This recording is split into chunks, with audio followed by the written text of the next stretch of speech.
Guten Abend, meine sehr verehrten Damen und Herren. Herzlich willkommen zu unserem vorletzten Vorgespräch vom Konzert. Mr. Järvi, it's a great pleasure to have you back in Frankfurt. Thank you. Though this is a new orchestra we are listening tonight. You will be playing, among other pieces, two of the greatest hits of the French music of the early 20th century. L'après-midi d'un faune, which was in fact premiered in 1894. So the 20th century began in France some years earlier. And the other one is Ravel Bolero. The first piece is a kind of fairy tale piece, don't you think so? It is a little bit of a fairy tale. It is sort of 10 minutes that sort of changed the history of music, basically. And it is, aside from the fact that musically it is absolutely exceptionally original and new, it also is charming to think that basically this is a kind of a Tristan story. It took Germans 4 hours to tell the Tristan story, Wagner, and it took 10 minutes for a French to tell exactly the same story. And I must say both Tristan, both Wagner and L'après-midi d'un faune of Debussy are masterpieces, and just because it's 10 minutes doesn't mean it doesn't say everything. One of the things we know about this piece is, of course, the kind of a scandal it caused during the premiere, because it was extreme opposite of the fluid music and unbelievably liquid character of this music, to compare to the choreography, which was basically cubist, which was incredibly angular, and at the end of the piece there is a very graphic sexual scene, which I'm not going to describe, but it completely shocked the audience. So it had also an effect similar to what Rite of Spring did with a lot of noise. He did it with incredible quiet, almost whispering kind of music. But this ballet premiere, which was danced by Nijinsky, was, I think, in 1912, one year before the Rite of Spring. And the musical premiere was already within the 19th century. Yeah? So there were, between the musical premiere and the ballet premiere, about 18 years. That's right. Yeah. Mm-hmm.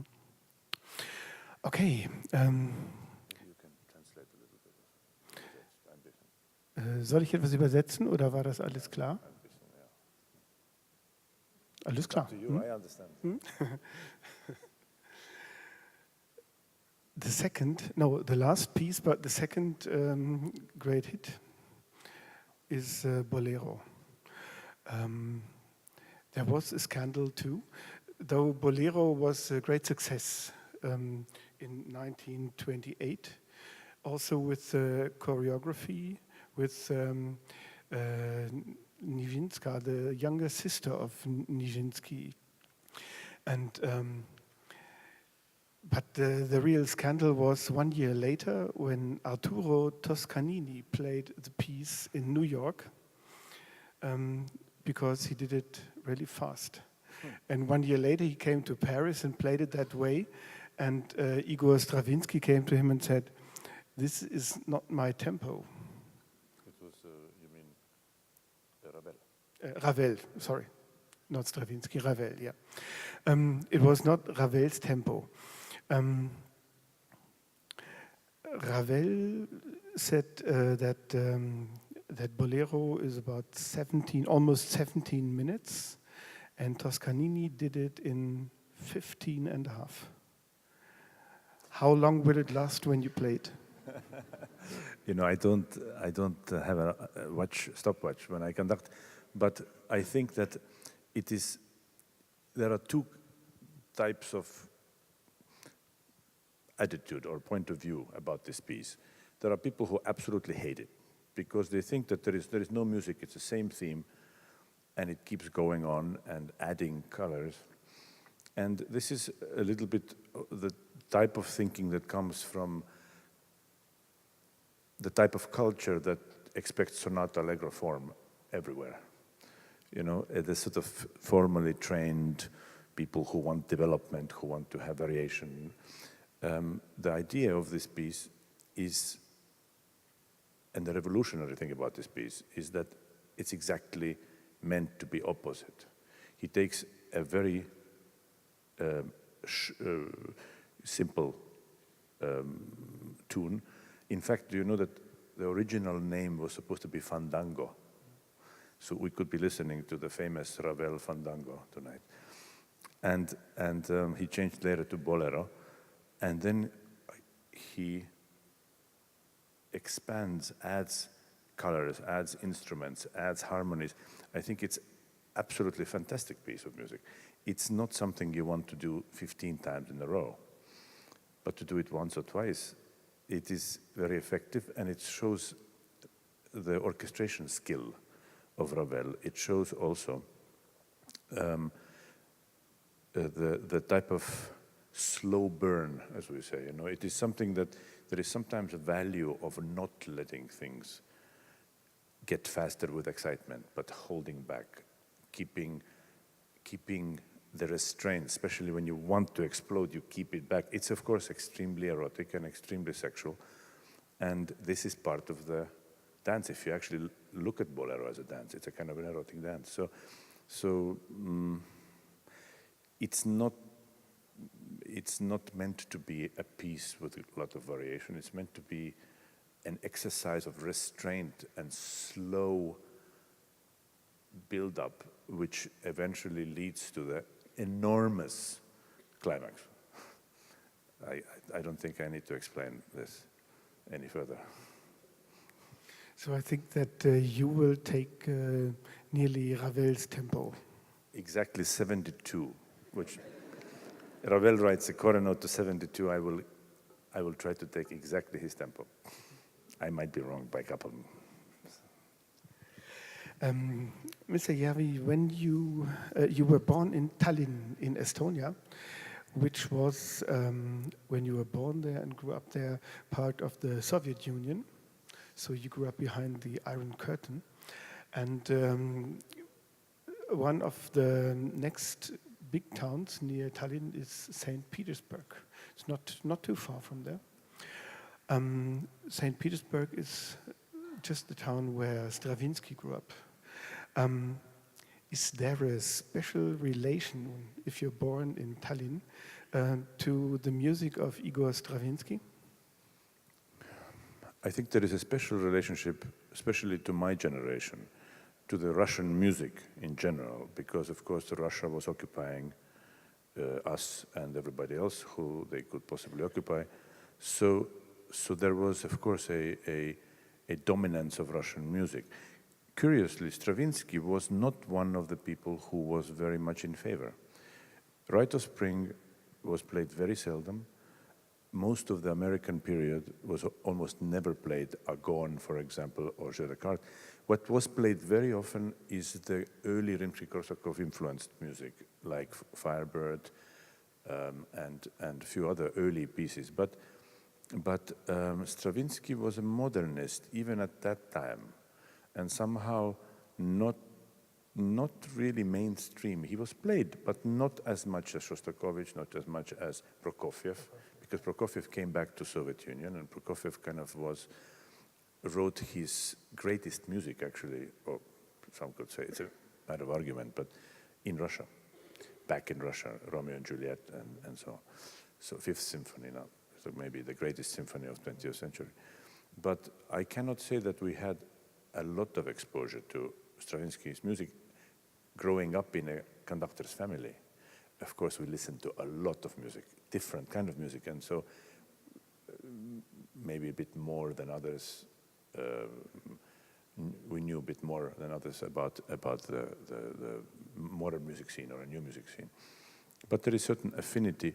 Speaking of this particular Stravinsky, this is not really Russian music to me. I don't really hear anything Russian in it.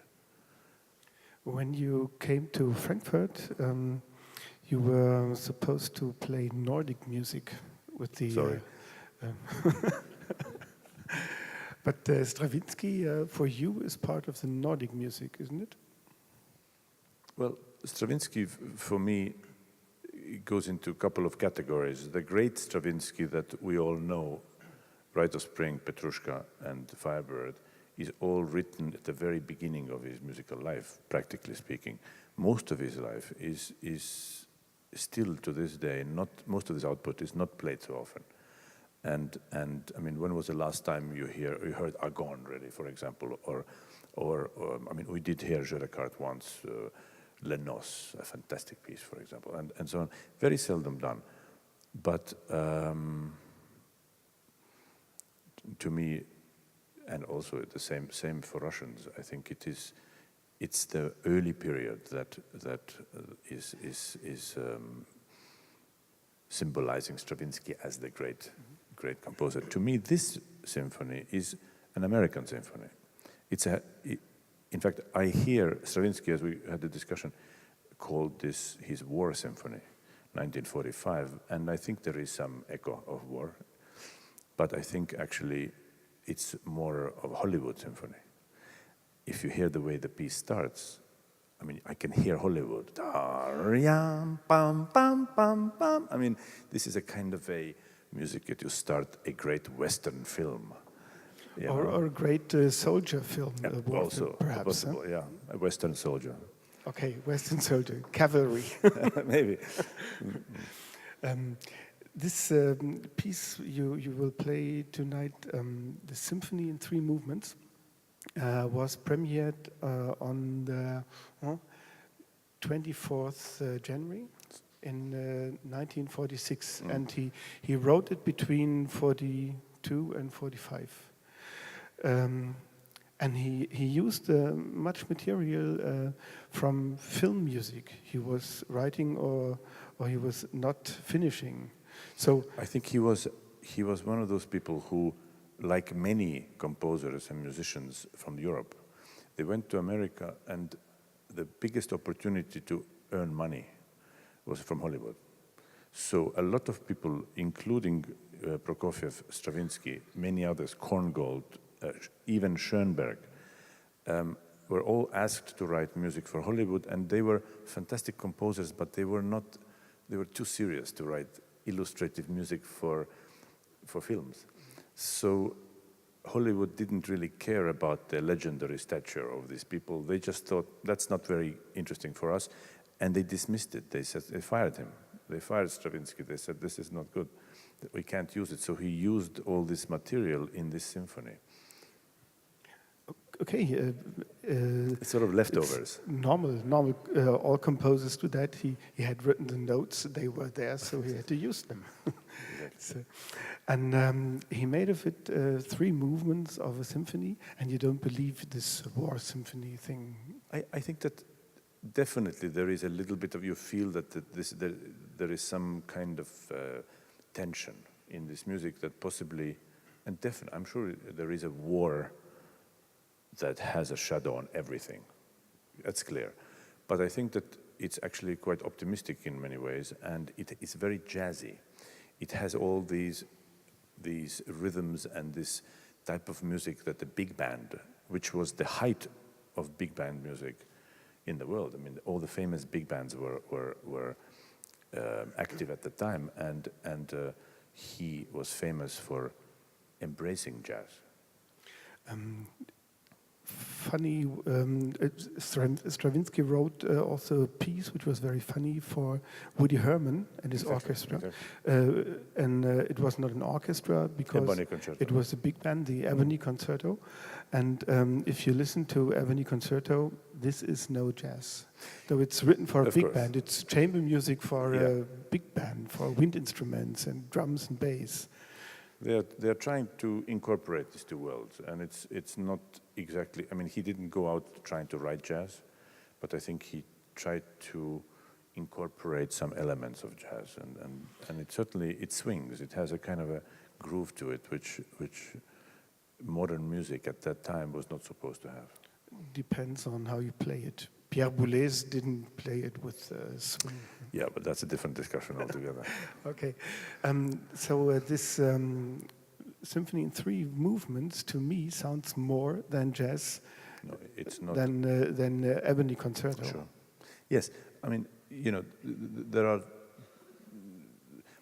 a great piece of music can be seen from so many different angles, and if you are somebody like Boulez, for example, who is basically interested in the construction of the piece, in how it's put together, the harmonic, structural construction, the you know, just the building blocks and so on, then of course there is plenty to see and plenty to discuss in this music. If you are a person who is more interested in the emotional impact of a piece, because you know, let's face it, with all the construction and all the incredible mastery and architecture that goes into these pieces, no composer writes music just for that reason.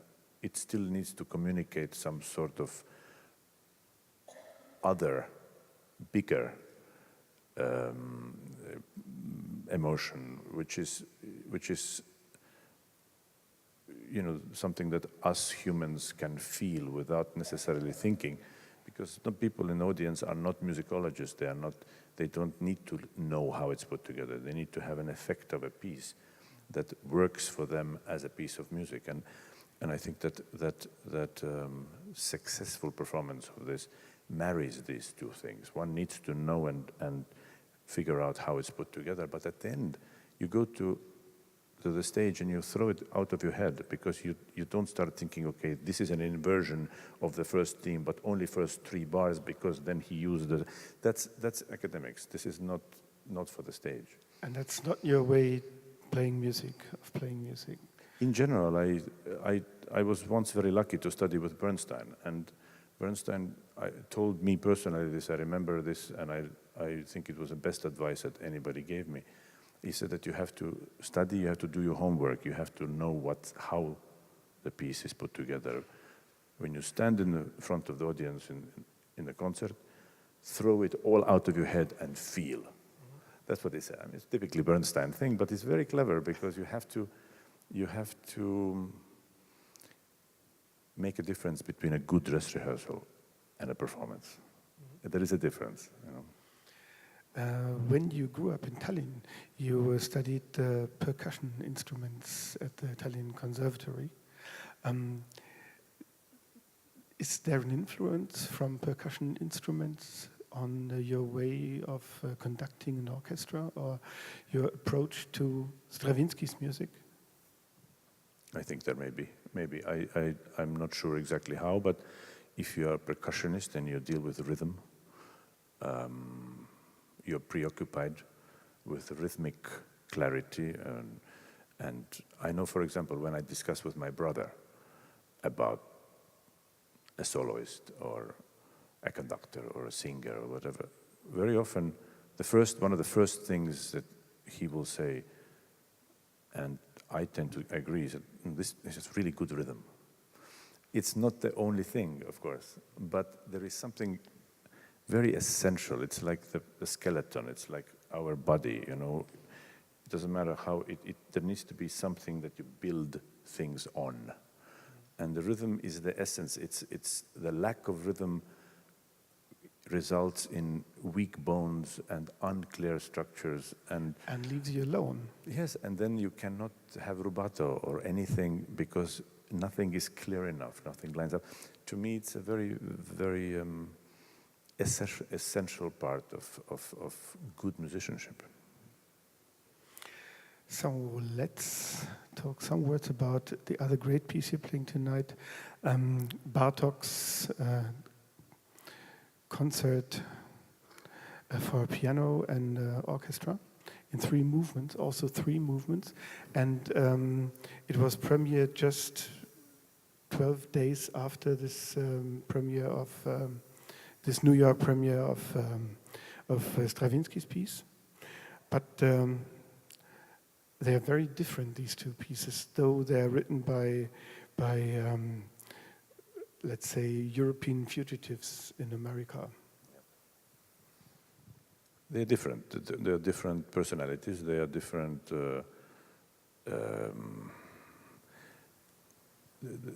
You can see that the understanding of the world of these 2 men are just radically different.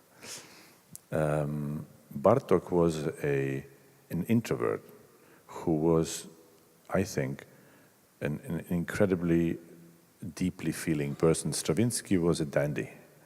Strawinsky was a genius in his own way, but he, when you read what Strawinsky writes, we had also this discussion recently, you can't believe one word he says, because it's his entire way of being is to shock, to mislead, to set you up in a certain way and then do this to you, because he is so good at misleading you. And all his public statements are all the same. He says something publicly and it's clever, but it's not necessarily to be taken as law.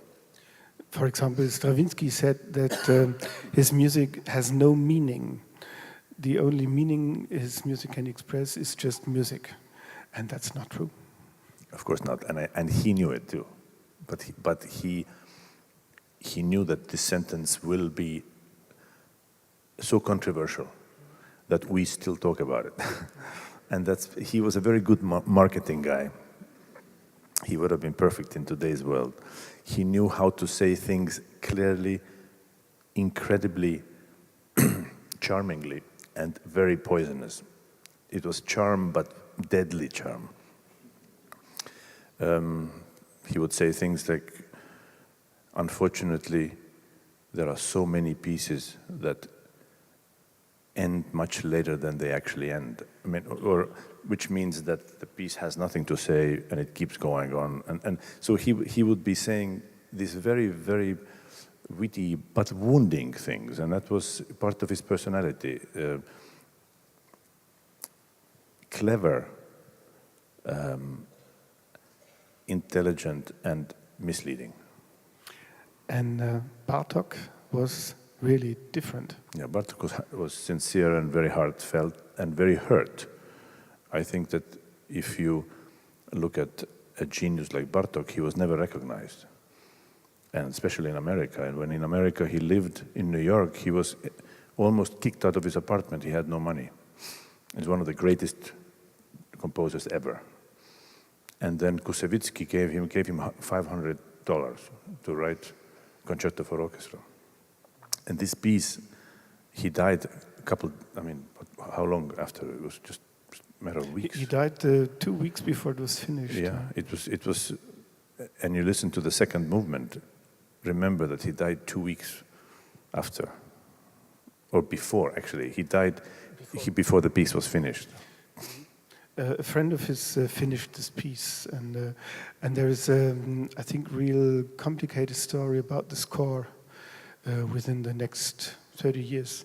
The real definite score was published only in 1990, and his son... Even that is not to be... There are other interests there because it's his son, and there's a copyright issues, and there is no clear answer even there. And in this concert, there's a real much material of Hungarian folk songs and chorals also. You hear in a slow movement, he says, adagio religioso. And there is, I don't think I know. I don't know more beautiful music, most touching and simple music than this chorale. It's just something so extraordinary, and it is so unusual for Bartók, because Bartók is usually known as a very